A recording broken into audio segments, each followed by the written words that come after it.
इस वीडियो में हम लोग अर्टिकेरिया, जिसको साधारण भाषा में कुछ लोग जुलपुत बोलते हैं, ददोरा बोलते हैं, छपाकी बोलते हैं, तो उसमें उस परेशानी में खाने वाली चीज़ों का महत्व के बारे में बात करेंगे कि जो हम खाने में लेते हैं चीज़ें तो वो इस बीमारी को कैसे प्रभावित करती है, उसके बारे में हम लोग बात करेंगे।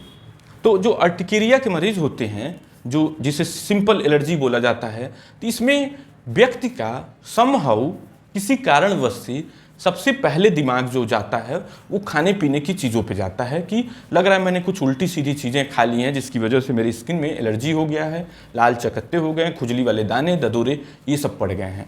तो खाने वाली चीज़ को इस बीमारी में लोग ले करके बहुत ज़्यादा कॉन्शियस होते हैं, खाने वाली चीज़ों को खोजबीन छानबीन करना शुरू कर देते हैं।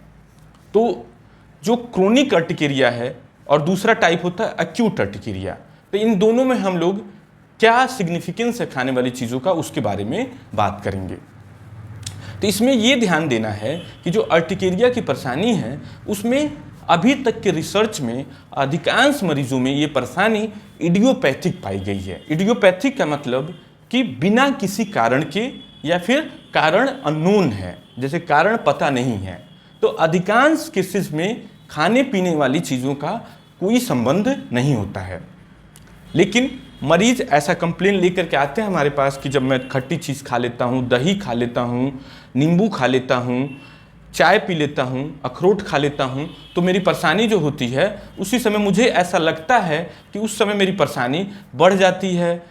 और लेकिन ये भी बात है कि 2 बार खाया तो नहीं हुआ, तो मैं क्लियर नहीं हो पा रहा हूँ कि क्या वजह है कि क्या है।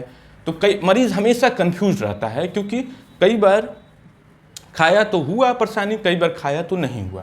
तो इसमें ये समझ लेना है कि ये बहुत ही तेज एलर्जी होती है, ये टाइप 1 हाइपर सेंसिटिविटी रिएक्शन होता है अर्टिकेरिया। तो इस थोड़े मरीजों में खाने वाली चीज़ों से एलर्जी होती है, जैसे हमारे पास पेशेंट हैं ऐसे वेल डॉक्यूमेंटेड, रिकॉर्डेड कि जो कि खाने वाली चीज़ों से जिनकी अर्टिकेरिया होती है। लेकिन इसमें ये चीज़ ध्यान देना है कि अर्टिकेरिया जब भी आप वो चीज़ खाएंगे तो यदि उस चीज़ से एलर्जी है तो आपको रैशेस आएंगे आधे घंटे से लेके 1 से 2 दिन में, और जब नहीं खाएंगे तो उससे एलर्जी नहीं आएगी। तो मतलब इसका जो कॉज और इफेक्ट का जो रिलेशन है वो यदि खाने वाली चीज़ से होगा तो बहुत स्ट्रांग एसोसिएशन होगा। ये नहीं कि 4 बार खाए और 2 बार परेशानी आई, 2 बार नहीं आई, इसका मतलब कुछ और है, उस चीज़ से नहीं है।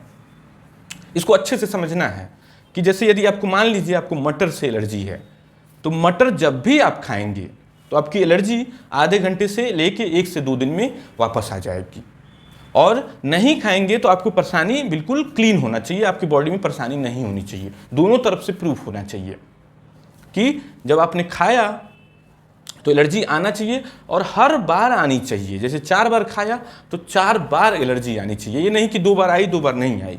यदि ऐसा हुआ तो इसका मतलब उस चीज़ से एलर्जी नहीं है। दूसरी चीज़, यदि आपको लग रहा है कि इस चीज़ से मुझे प्रॉब्लम हो रहा है तो उस कंडीशन में आप उन चीज़ों को बंद करके देख सकते हैं, लेकिन इसमें आपको बहुत आँख खोल करके विश्लेषण करना होगा। जैसे आपको बहुत clear cause and association establish करना होगा, जैसे आपने बंद किया तो आपकी प्रॉब्लम कम हुई कि नहीं हुई, ये ध्यान देना होगा। और हर बार प्रॉब्लम कम होनी चाहिए, जैसे ऐसा नहीं कि आपने इस बार बंद किया तो इस बार बीमारी बढ़े जा रही है, एक बार बंद किया तो बीमारी कम हुई, तो इसका मतलब कि कुछ और है प्रॉब्लम। दूसरी चीज़, जैसे एक्यूट अर्टिकेरिया के जो मरीज होते हैं एक्यूट अर्टिकेरिया के, तो उसमें कुछ डॉक्टर हिस्टामिन रिच फूड को अवॉइड करने की बात करते हैं। जैसे ये जो बीमारी के पीछे का जो मूलभूत रसायन है जिसकी वजह से एलर्जी पैदा होती है वो होता है खून में हिस्टामिन की मात्रा बढ़ जाना। तो हिस्टामिन रिच जो फूड हैं, जो खाने हिस्टामिन जिनमें पहले से हिस्टामिन तत्व मौजूद हैं, तो कुछ डॉक्टर उनको बंद करने की सलाह देते हैं थोड़े समय के लिए, ताकि आपकी एलर्जी ज़्यादा फ्लेयर ना हो। हालांकि इसके भी बहुत मजबूत वैज्ञानिक प्रमाण नहीं हैं, लेकिन कुछ डॉक्टर ऐसा सजेस्ट करते हैं। तो हमारे पास हिस्टामिन रिच फूड कौन कौन से हैं जिनको आप अवॉइड कर सकते हैं, तो उसमें ड्राई फ्रूट्स में काजू, बादाम, अखरोट, इसी तरह से जो खट्टे फल होते हैं वो भी हिस्टामिन रिच होते हैं। चाय हिस्टामिन रिच होता है। कुछ फल और सब्जियां भी हिस्टामिन रिच होता है, जैसे कि फल में केला और पपीता। इसी तरह सब्जियों में टमाटर, बैंगन, पालक और बीन्स। तो ये जो फूड का मैंने नाम लिया, ये हिस्टामिन रिच फूड हैं। तो कुछ लोग ऐसा मानते हैं कि हिस्टामिन रिच फूड से अर्टिकेरिया बढ़ सकती है।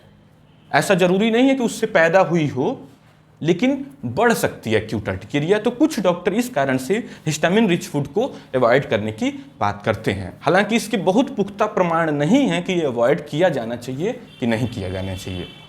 तो निष्कर्ष के तौर पे आपको ऐसे समझना है कि अधिकांश केसेस में खाने में कुछ भी नहीं मिलता है, मरीज कितना भी टेस्ट कर लेता है, ट्राई कर लेता है, कुछ नहीं मिलता है कि कौन सी चीज़ें समझ में नहीं आता है, मीन्स इडियोपैथिक होता है। यदि आपको लग रहा है कि फला चीज़ मुझे नुकसान कर रही है, तो उस चीज़ को आप बंद कर दें या कम कर दें या बंद ही कर दें पूरी तरह से। फिर देखें कि आपकी बीमारी कम हो रही है कि नहीं हो रही है बंद करने के बाद। तो यदि कम हो रही है तो ऐसा हो सकता है कि उससे ट्रिगर का रोल हो, और ये हर बार कम होना चाहिए। जैसे ऐसे नहीं कि एक बार आपने बंद किया तो एक बार कम हुई, एक बार पालक खाना आपने बंद किया फिर भी बीमारी बढ़े हुए है, तो इसका मतलब कि पालक से नहीं है। इसका यूजुअली बहुत खाने वाली जो अर्टिकेरिया होती है, खाने वाली चीज़ों से पैदा होने वाली अर्टिकेरिया, अधिकांश केसेज में बहुत स्ट्रांग एसोसिएशन होता है। कि मतलब जैसे आपने अंडा खाया तो तुरंत थोड़े देर में ही सूजन, खुजली, ददोरे, जुलपित आने लगे, कुछ केसेज में 1 से 2 दिन में आने लगे, और उनको बंद कर दिया जाए तो प्रॉब्लम पूरी तरह से सॉर्ट आउट हो जाती है। इसी तरह से खाने वाली चीज़ के एलर्जी टेस्ट के बारे में भी लोग बात करते हैं, और बाज़ार में बहुत सारे एलर्जिक पैनल टेस्ट हैं खाने वाली चीज़ों से, लेकिन उन टेस्ट का भी अभी तक कोई पुख्ता प्रमाण नहीं मिल पाया कि उन टेस्ट का कोई उपयोगिता है कि नहीं है। जो अभी तक निष्कर्ष के तौर पर यह है कि उन टेस्ट की कोई ज़रूरत नहीं है, कोई उपयोगिता नहीं है। तो उन टेस्ट के चक्कर से बचें, क्योंकि वो टेस्ट बहुत महंगे होते हैं, 6,000 7,000 के, और उनसे कोई निष्कर्ष नहीं निकल पाता है अधिकांश मरीजों में। तो ऐसे टेस्ट से बिल्कुल बचना है आपको। Thank you.